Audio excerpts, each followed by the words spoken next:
നമുക്കൊരു കണ്ണൂർ കല്യാണം കൂടിയാലോ? ഇത് കല്യാണ തലേന്നാണ്. പെണ്ണിൻ്റെ റൂമാണ് ഇത്.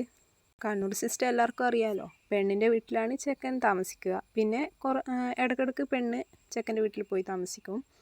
കല്യാണ തലേന്ന് ബീഫും പച്ചടിയും നെയ്ച്ചോറുമാണ് ഉണ്ടായിരുന്നത്. പിറ്റേന്ന് ബീഫ് ബിരിയാണി, വെജിറ്റബിൾ ബിരിയാണി ഒക്കെ ഉണ്ടായിരുന്നു. അത്യാവശ്യം നല്ല തിരക്കുള്ള ഒരു കല്യാണമായിരുന്നേ.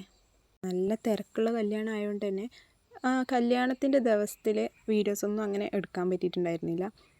കല്യാണ ദിവസം ശ്രീകൃഷ്ണ ജയന്തി ആയിരുന്നേ. അപ്പം ചെക്കൻ്റെ വീട്ടിലേക്ക് പോകുമ്പോൾ കണ്ട കാഴ്ചകളൊക്കെയാണിത്. കണ്ണൂർ കല്യാണം എങ്ങനെയാണെന്ന് വെച്ചാൽ ആദ്യം ചെക്കനും കൂട്ടരും പെണ്ണിൻ്റെ വീട്ടിലേക്ക് വരും. അത് കഴിഞ്ഞ് അവർ തിരിച്ചു പോയതിന് ശേഷം ചെക്കൻ്റെ ഭാഗത്തുള്ള പെണ്ണുങ്ങൾ പെണ്ണിൻ്റെ വീട്ടിലേക്ക് വരും.